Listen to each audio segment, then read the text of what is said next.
قاری محمد طیب قاسمی کے YouTube channel کو سبسکرائب کیجیے اور امن کے پیغام کو پھیلانے میں ہماری مدد کیجیے اور نیچے دیے گئے ہوئے بیل آئیکن کو کلک کریں تاکہ ہر آنے والی نئی ویڈیو آپ کو براہ راست مل سکے۔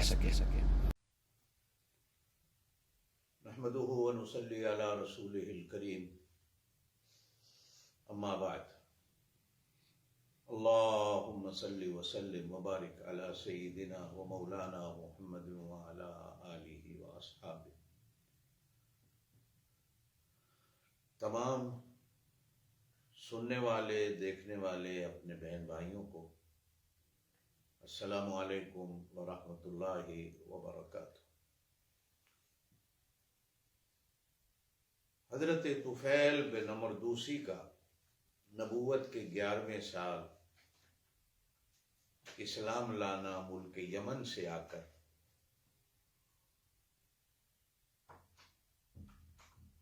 کل اس بات کو آپ حضرات کے سامنے بیان کیا گیا تھا۔ 11ویں سال ہی نبوت کے کاتب تقدیر نے کچھ مدینہ طیبہ سے، جس کو اس وقت یثرب کہا جاتا تھا،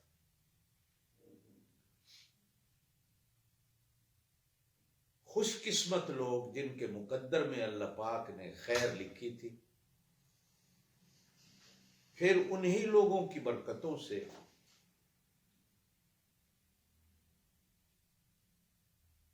مدینہ طیبہ کی طرف جناب نبی کریم علیہ الصلوۃ والسلام نے اور صحابہ کرام نے ہجرت فرمائی، اور پھر اللہ پاک نے مدینہ طیبہ کو اسلام کا مرکز بنایا، اور پھر اسی مدینے کی دھرتی کو جناب نبی کریم علیہ الصلوۃ والسلام نے قیامت تک کے لیے اپنے لیے پسند فرمایا۔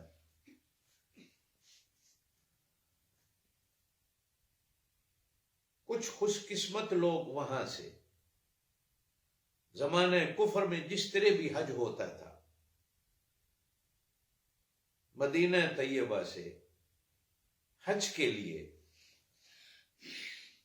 مکہ آئے، اور مکہ سے وہ مینا کی گھاٹی میں موجود تھے اپنے خیمے میں، کہ جناب نبی کریم علیہ الصلوۃ والسلام ایک رات جناب صدیق اکبر رضی اللہ تعالی عنہ کے ساتھ مینا کی گھاٹی میں دعوت اسلام کے لیے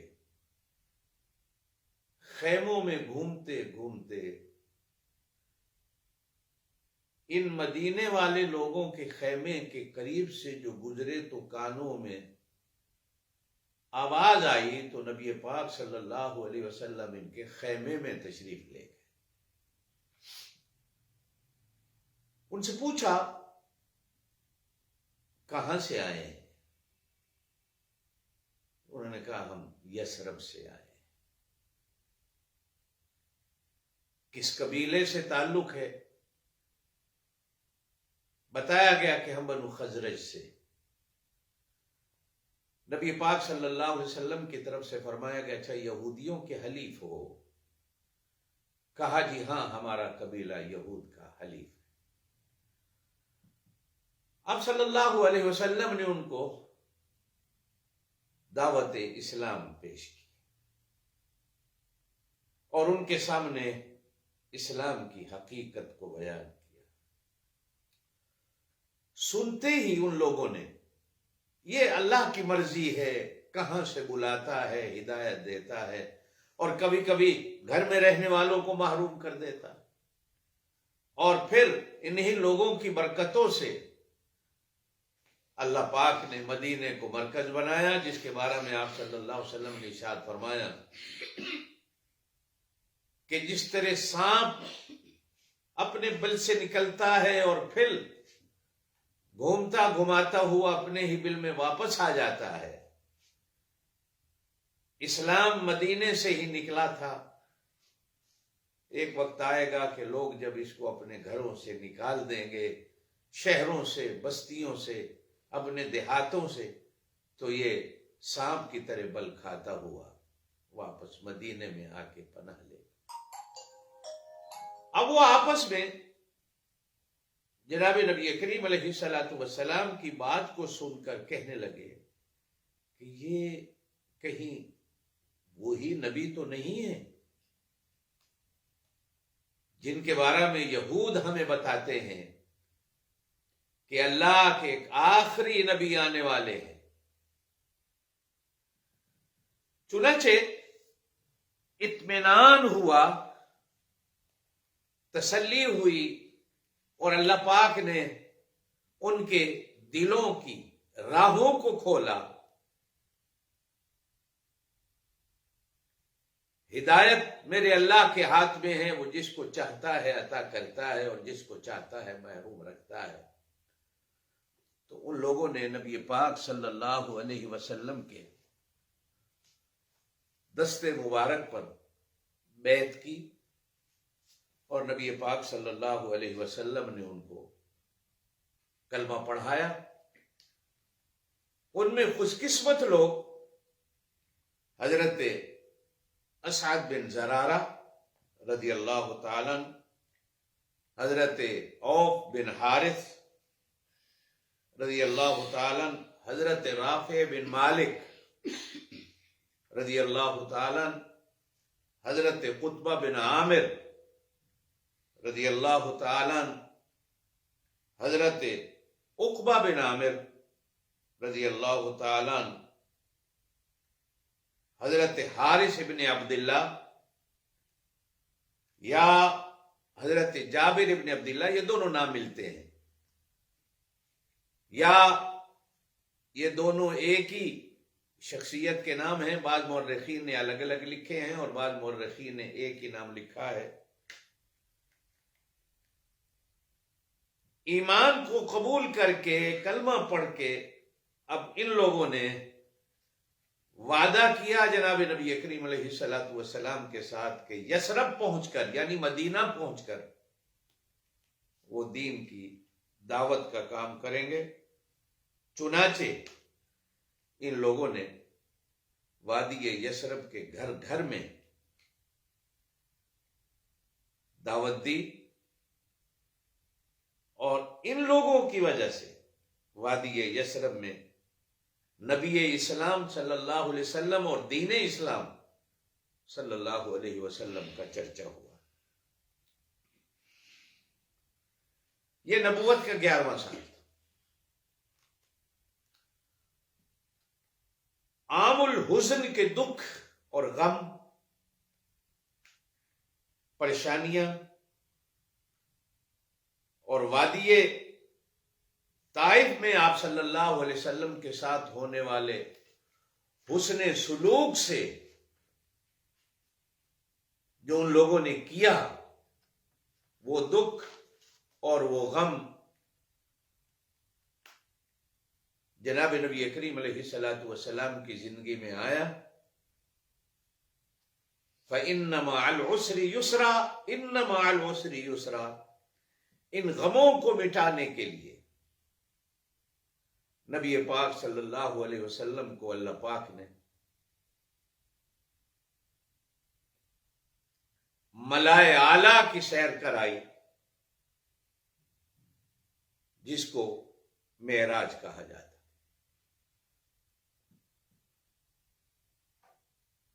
نبی پاک صلی اللہ علیہ وسلم کے ہزاروں معجزات علماء نے لکھے ہیں،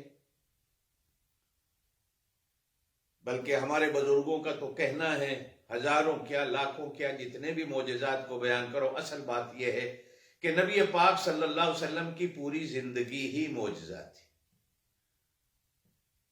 آپ کا چلنا پھرنا، کھانا پینا، سونا جاگنا، معاملات، معاشرت کے، گھر بار کے، بازار کے، تجارت کے،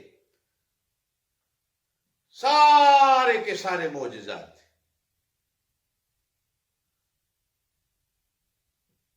4 بڑے معجزے علماء نے لکھا ہے قرآن پاک یہ جناب نبی کریم علیہ الصلوۃ والسلام کا ایک بہت بڑا معجزہ ہے.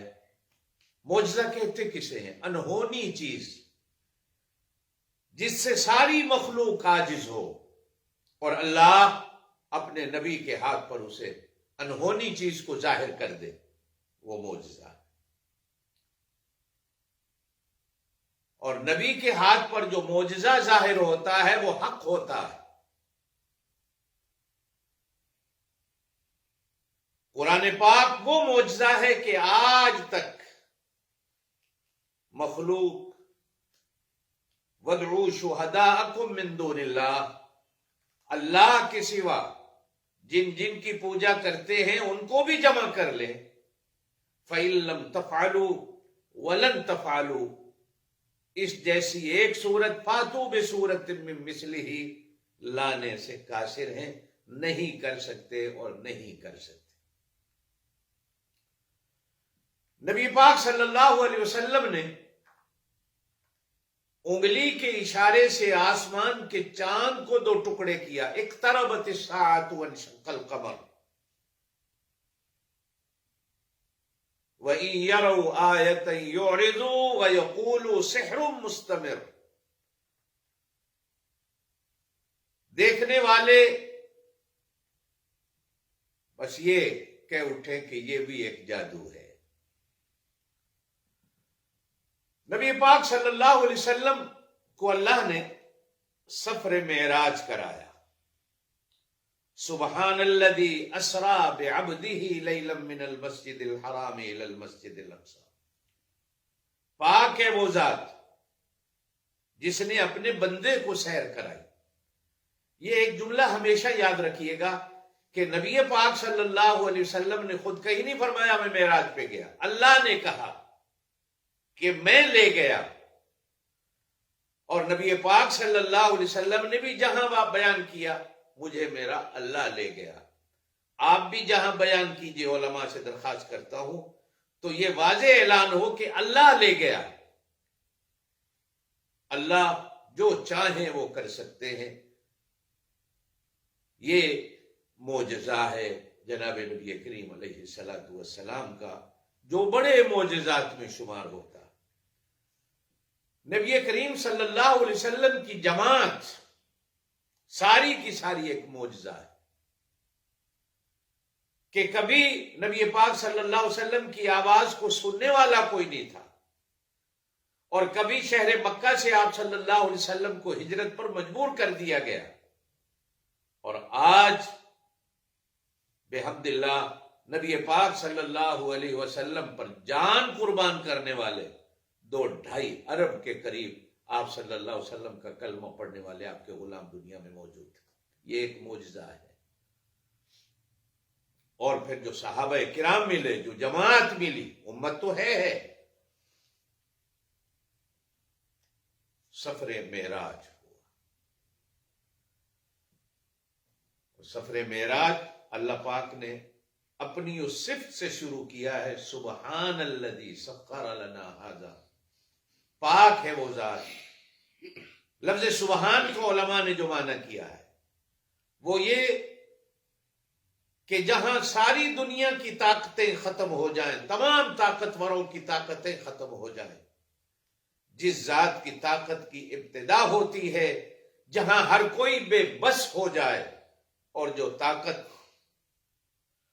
کن کہہ کے وہ کام کر دے، اس ذات کو سبحان کہا جاتا. اتفاقاً یہ رجب کا مہینہ ہے، اور رجب کے مہینے میں ہی علماء نے لکھا ہے کہ نبی پاک صلی اللہ علیہ وسلم کو اللہ پاک نے معراج کا شرف بخشا. تاریخ کیا تھی؟ یہ 2 لفظ ہماری زبان میں عام ہوتے ہیں، کب اور کیوں. کب کی وہ حیثیت نہیں ہے جو کیوں کی ہوتی ہے، لیکن اس کا معنی یہ نہیں کہ آدمی کب کو بھی چھوڑ دے. ہم لوگ کب کے پیچھے آپس میں فرقوں میں بٹ گئے. ولادت کب ہوئی، لیلۃ القدر کب ہوئی، ہجرت کب ہوئی، معراج کب ہوئی، اس میں تو کوئی شک نہیں۔ کب ہوئی لے جانے والا جانے، تاریخیں آگے پیچھے ہو گئی ہیں، لیکن اتنا ضرور ہے کہ رجب کا مہینہ لکھا گیا۔ لے جانے والا اللہ ہے تو لے گئے۔ بعض لوگوں نے معراج کے نام کی نمازوں کے کئی طریقے نکال رکھے ہیں، نفل کے کئی طریقے نکال رکھے ہیں، ذکر و اذکار کے کئی طریقے نکال رکھے ہیں، کئیوں نے روزے بھی بنا، یہ تمام بدعت ہے۔ نہ کبھی صحابہ کرام نے، اللہ پاک نے ان چیزوں کو پوشیدہ رکھا ہے۔ تاریخ کیا تھی، امت کہیں انہی چیزوں کے پیچھے نہ بھاگتی رہے۔ لیلۃ القدر کو بھی چھپا کے رکھا ہے۔ کب تھی، بس اتنا کہا کہ وہ رمضان المبارک کا عشرہ اخیر تھا، جو حدیث میں آیا۔ معراج عروج سے ہے، عروج کا معنی بلندی ہے۔ اللہ اپنے محبوب کو اتنا بلند و بالا لے گیا کہ جہاں آج تک نہ کوئی نوری ملک جا سکا اور نہ جہاں تک کوئی بشر جا سکا۔ اللہ اپنے محبوب صلی اللہ علیہ وسلم کو وہاں تک لے گیا۔ ثم دنا فتدلى فكان قاب قوسين او ادنى فاوحى الى عبده ما اوحى۔ علماء نے اس کے دو حصے لکھے۔ قرآن میں اس واقعے کو دو جگہ، سورہ بنی اسرائیل کی ابتدائی آیات اور سورہ النجم میں۔ جو بنی اسرائیل میں ہے وہ حرم مکہ سے حرم بیت المقدس تک ہے، علماء نے اسے سیر سے معنون کیا ہے، اور پھر مسجد اقصی سے قرب خدا بندی میں جو پہنچنا ہے، علماء نے اسے معراج کا نام دیا۔